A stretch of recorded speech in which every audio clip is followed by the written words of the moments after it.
neumáticos desea saber si el promedio de vida útil de ciertos tipos de neumáticos es inferior a 30.000 millas. Para verificar esto, se instalan 50 neumáticos en sus vehículos y se obtuvo una vida útil de 29.461 millas. ¿Ya? Con una desviación estándar de 1.342. Entonces, en base a esta información, ¿se puede concluir que la vida de los neumáticos ha disminuido?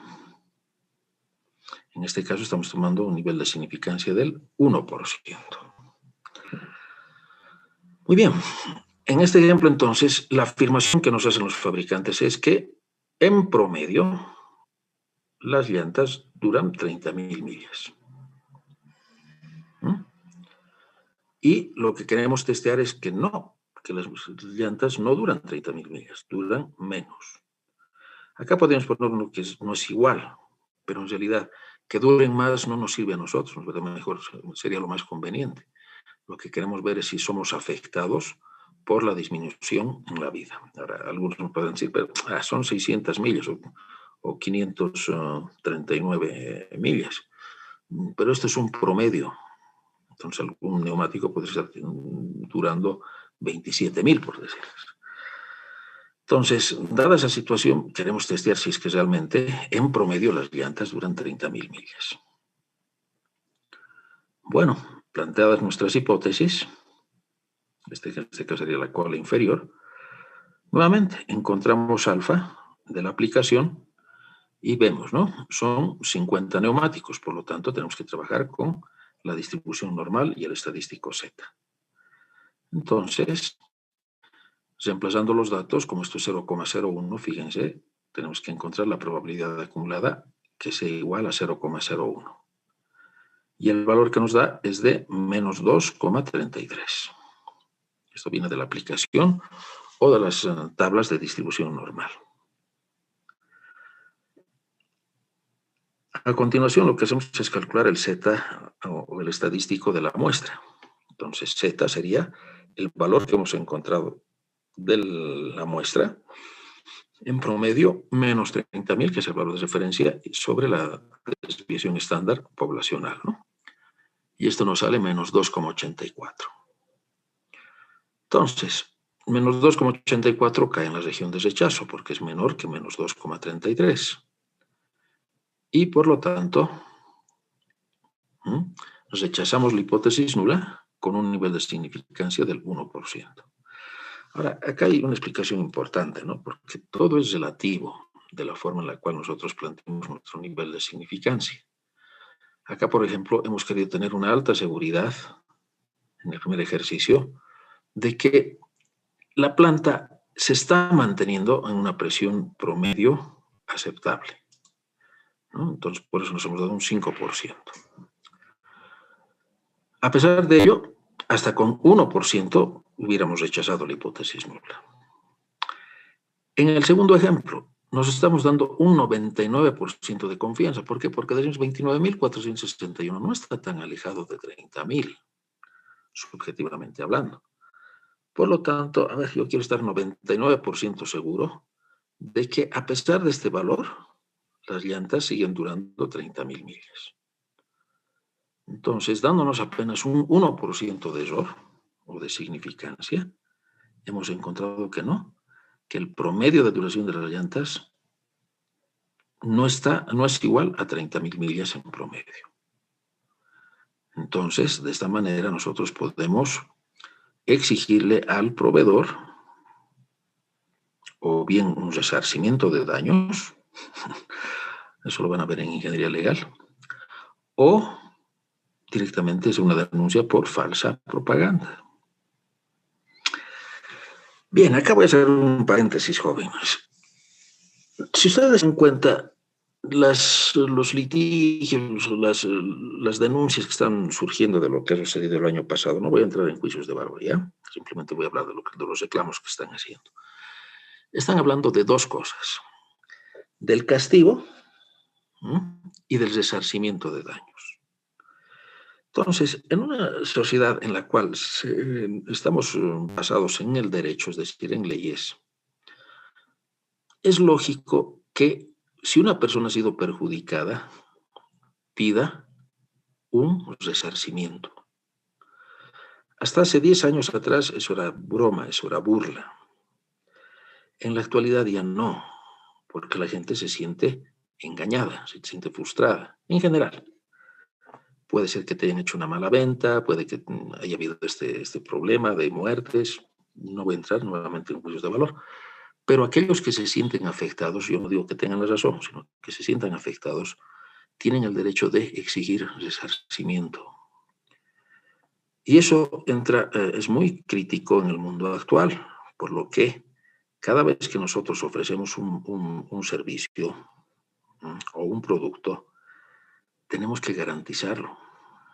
O sea, ya no podemos simplemente especular, que en un caso extremo vendría a ser a engañar. Entonces, todas estas técnicas son justamente para eso, para proteger al consumidor. Hay una ley de protección al consumidor que está actualmente vigente en Bolivia. Y les voy a dar una de las normas obligatorias de cumplimiento. Y es que cuando se compra un vehículo usado, ¿no? Yo tengo mi vehículo, quiero renovar y lo vendo, estoy en la obligación de dar 3 meses de garantía de que el vehículo no tiene problemas. Eso se llama el principio de buena fe. Entonces, si yo he sido un pícaro y simplemente le he puesto un aceite bueno y un sellador de fugas temporal en el motor para que no se note que ya está gastado, por esa norma, si en los 3 meses falla el vehículo, yo estoy en la obligación de resarcir. Entonces, todo lo técnico que estudiamos no está tan alejado de lo jurídico. Y acá justamente lo que se busca es testear que lo que se afirma sea cierto. Así es como está funcionando el mundo actual, jóvenes. Entonces, esto que estamos aprendiendo puede ser muy teórico desde un punto de vista estadístico. Ya les estoy dando una aplicación práctica de cómo se pueden hacer validaciones de lo que nos dicen los vendedores. ¿Ya? Bueno, esa era una aplicación práctica de esto. Veamos ejemplo 3. Un fabricante de automóviles de cierta marca manifiesta que estos consumen 13 litros de gasolina en promedio por cada 90 kilómetros. Para comprobar esta aseveración se realiza una prueba con 39 de estos automóviles y se encontró que el promedio de consumo de esta muestra es de 13,75, es decir, es un poco más por cada 90 kilómetros, ¿no? Con una desviación estándar de 2 litros. Entonces, algunas veces son 15, otras veces van a ser 11, ¿no? O tal vez menos, o tal vez más. Entonces, de acuerdo con ese resultado, ¿habría razón para asegurar que el consumo de gasolina es diferente al que menciona el fabricante? Muy bien. Como es son muy cercanos los valores que tenemos del valor de referencia y el valor muestral, podríamos nosotros, lo pongo en condicional porque eso depende de la persona que está haciendo la investigación, que voy a tener un nivel de significancia del 5%. ¿No? Puede pedir también del 1%. Entonces, en base a ese 5%, planteo mis hipótesis, porque acá me están diciendo que es diferente, no que sea mayor. Por lo tanto, a diferencia de lo que veíamos en los anteriores ejercicios, acá es bilateral. Y el 5% significaría que tengo 2,5% a la izquierda y 2,5% a la derecha. Entonces, de la aplicación o de las tablas, como es mayor que 30, utilizo la distribución normal y encuentro cuánto es el valor Z que le corresponde a una probabilidad acumulada de 2,5%. Y eso va a ser menos 1,96 o más 1,96. Entonces, calculo el estadístico de prueba. 13,75 de mi muestra, menos 13, que es el valor de referencia, dividido entre la desviación estándar muestral. Y me sale más 2,34. Fíjense, me ha salido positivo.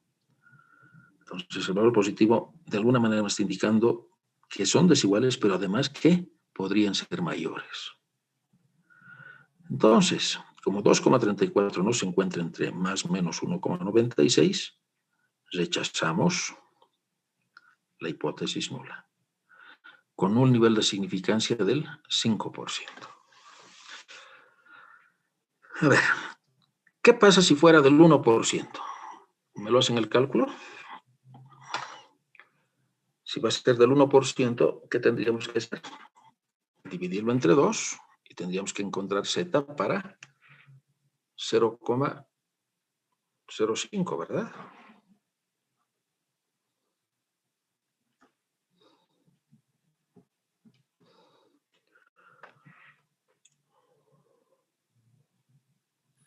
Se aceptaría la hipótesis nula y sale 2,57.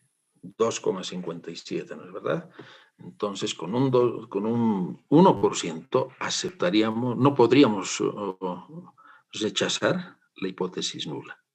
O sea, nos estamos dando un mayor rango, pero, ¿qué es lo que está sucediendo? Que al darle el 99%, estamos ampliando el grado de variación. Entonces yo te podría decir, sí, con 1% efectivamente acepto que sigue siendo 13 litros. Pero el problema es que algunos autos van a tener un consumo muy alto y otros van a tener un consumo muy bajo. ¿Por qué? Porque este rango es del 99%. Así se está volviendo un rango muy amplio. Y no nos olvidemos de la desviación estándar, ¿no? Que para cada unidad serían 2. Entonces, a ver si me siguen con esto.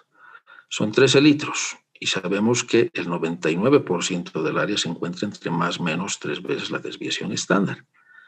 Entonces, si yo multiplico 3 por 12, 6, algún vehículo estaría consumiendo 19 litros. No, pero es exagerado. Sí, pero se da porque como tú estás ampliando 99 o yo estoy ampliando 99%, entonces también estoy aceptando que algún vehículo podría llegar a tener un consumo demasiado alto. Entonces, como ven, no son definitivas las conclusiones que nosotros sacamos, siempre son cuestionables. Y esa es la realidad, porque en la realidad nosotros no tenemos conocimiento de poblaciones. Y aunque conociéramos las poblaciones, es nuestra forma de pensar, nuestro enfoque a lo que tratamos de defender. Y es así, entonces, cómo se hace el debate.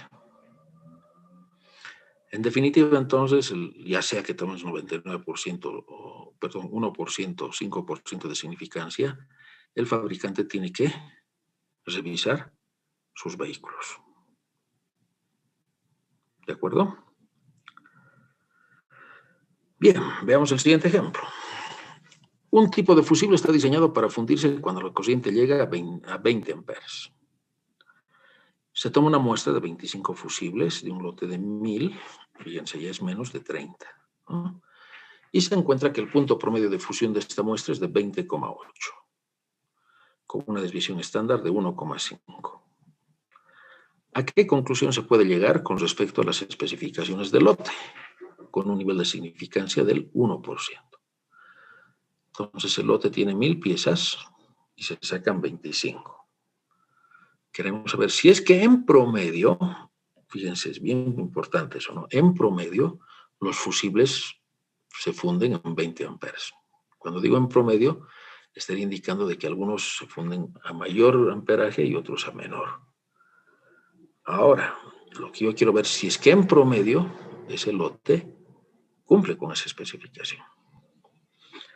Entonces, planteo mis hipótesis, porque nos dicen a qué conclusión se puede llegar con respecto a las especificaciones del lote, ¿no? Entonces, acá yo podría haber planteado una cola unilateral superior, pero vamos a plantear bilateral. ¿Sí? Entonces, mi alternativa va a ser que sean diferentes.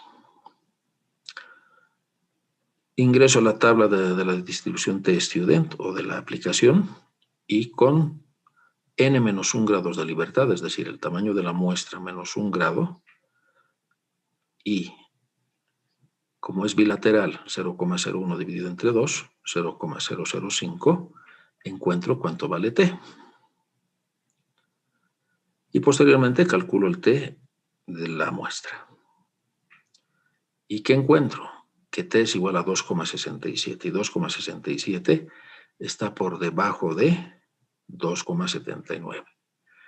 Por lo tanto, no habría evidencias de que el lote tenga en promedio una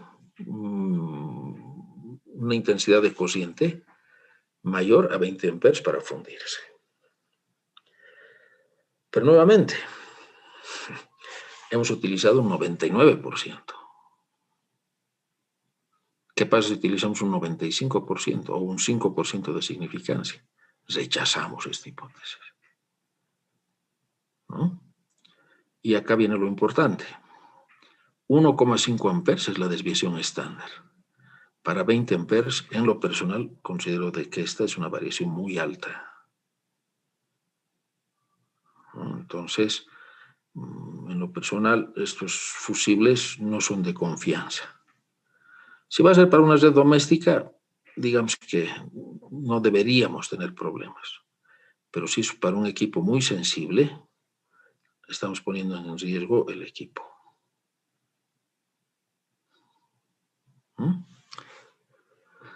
Si tienen alguna consulta, me interrumpen, no hay problema.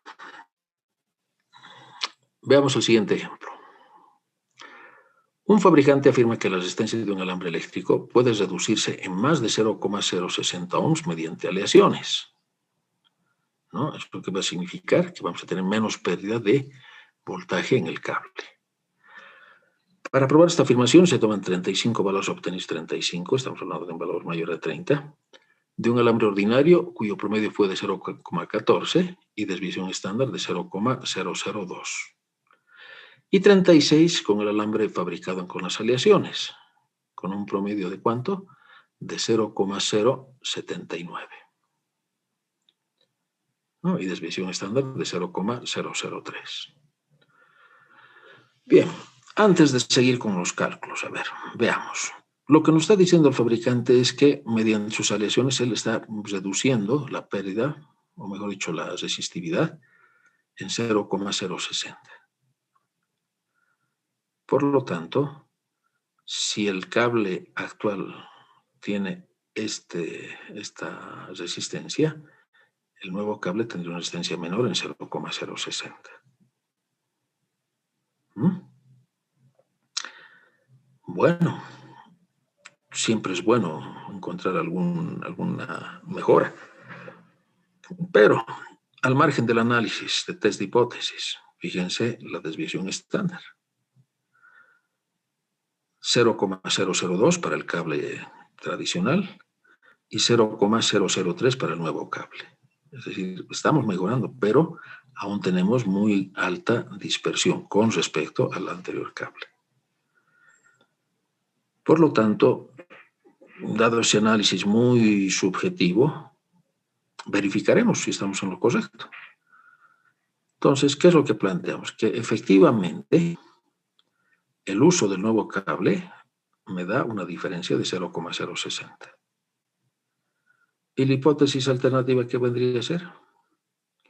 Que mi sub 1 menos mi sub 2 es mayor que 0,060. ¿No? También podemos plantear acá menor. A ver, veríamos qué es lo que sale. Entonces, alfa es nivel de significancia del 0,05. Y como es mayor que 30 el tamaño de la muestra, calculamos su Z, no T. Y ahí encontramos que Z es igual a 1,657. Entonces, como 1,657 es mayor que 1,645, es el valor que viene, perdón, voy a subir, es el valor que viene, ¿no? De tablas, 1,645. Entonces, ¿qué es lo que encontramos? Al ser un valor mayor, Entonces, rechazamos la hipótesis nula con un nivel de significancia del 5%. Porque si fuera del 1%, no podemos rechazar esa hipótesis. ¿Ya?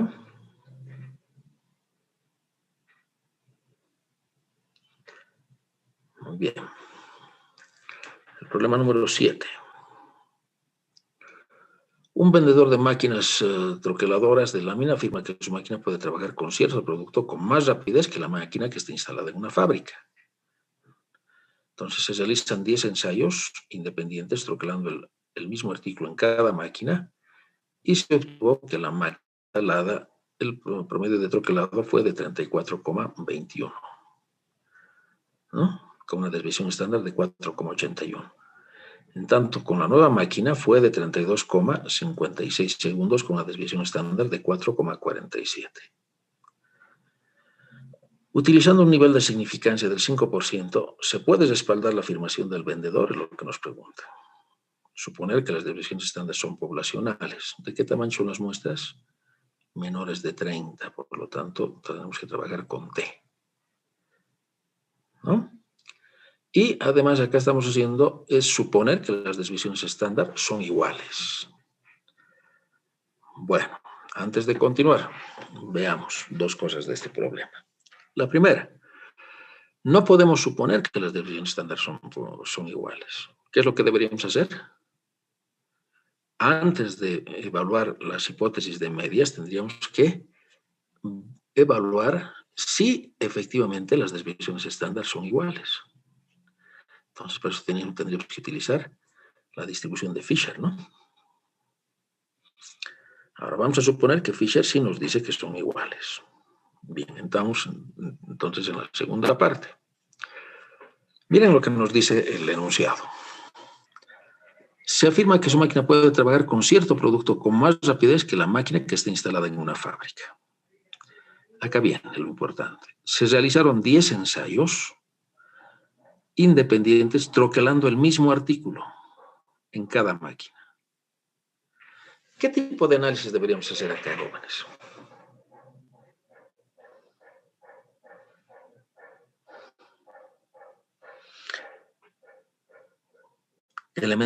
Experimentos pareados, ¿no es verdad? Porque estamos haciendo el análisis sobre el mismo artículo. Es como si fuera una lámina y en esta parte hacemos con la máquina de la fábrica y en este otro lado con la máquina nueva. Pero sobre la misma pieza. Por lo tanto, es un experimento pareado. Ahora bien, lamentablemente en este problema no nos dan los resultados, simplemente nos dan los promedios, por lo tanto estamos obligados a trabajar como si fueran dos muestras diferentes. Pero en realidad, al ser el mismo artículo, ¿qué deberíamos hacer? Trabajar con la diferencia de valores. Muy bien. Entonces, de acuerdo a las fórmulas que tenemos, si las distribuciones son iguales, ¿qué habíamos dicho? Si las distribuciones son iguales, deberíamos trabajar con una fórmula que corresponde a el cálculo de del grado de libertad, ¿no? ¿Cuántos grados de libertad deberíamos trabajar? Y acá vendría a ser 10 más 10 menos 2. Restamos 2 grados de libertad, un grado de libertad de la primera muestra y un grado de libertad de la segunda muestra. Y por lo tanto entramos con 18. Y como estamos buscando que sea mayor la diferencia, entonces es un nivel de significancia del 5% y deberíamos encontrar T sub alfa para 18 y 95% acumulado. Y el valor que nos da es 1,74. El valor que calculamos de la muestra va a ser 2,721. Como este valor es mayor que el valor de referencia, ¿qué sucedería?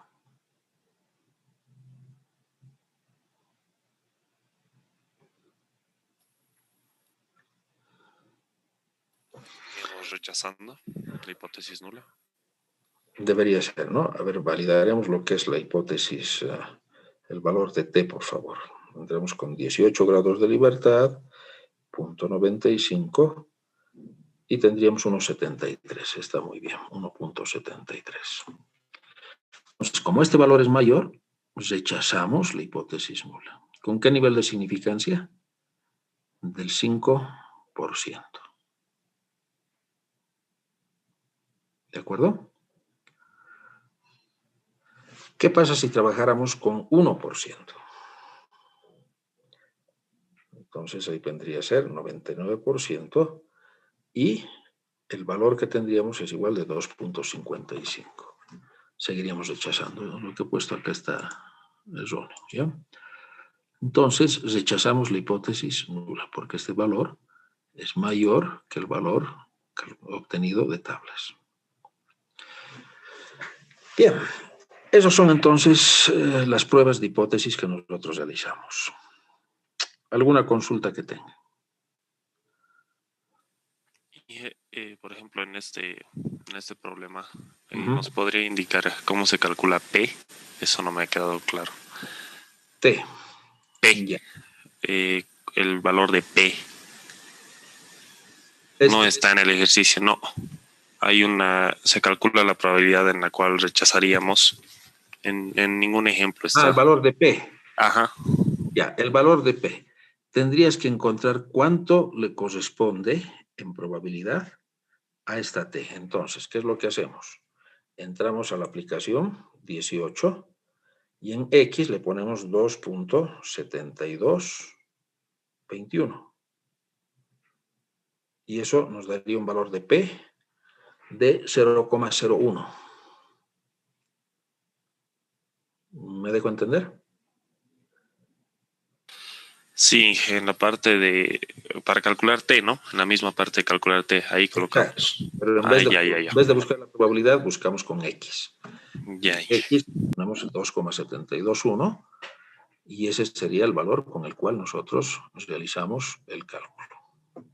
¿Está bien? Sí, gracias. ¿Por qué? Muy bien. Entonces, esa es la forma en la cual nosotros obtenemos los test de hipótesis. El día lunes vamos a continuar resolviendo otros problemas. Hay 2 hojas, ¿no es verdad? Y vamos a hacer la prueba de pruebas de hipótesis para varianzas. ¿De acuerdo? Entonces, si no hay más consultas, nos veríamos hasta el día lunes.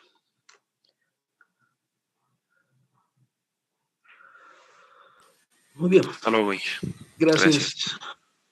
Día lunes. Hasta luego, dije. Que les vaya bien.